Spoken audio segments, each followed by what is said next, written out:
Guys, panel 22 ito. Itong binahat ng kwento natin. Steel hinge panel 22. Tayo hulog natin sa butas ko guys. Haba ito, 10 meters, 600 million thickness. Guys, so yan natin dito.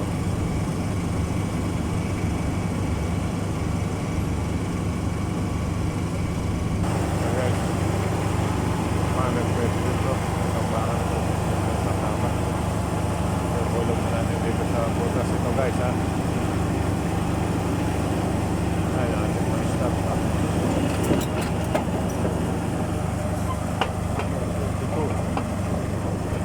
Binubuhang ng bakal ito. Hulog na natin sa excavation. Excavation guys ha. Dito sa haba sa bakal natin guys.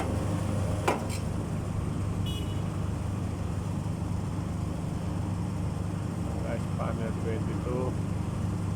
Hulog na natin din eh guys.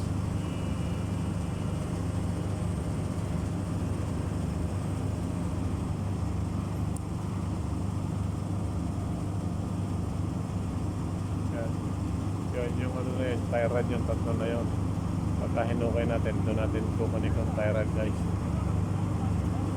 Ang panel 22, yung hulog na natin sa panel excavation.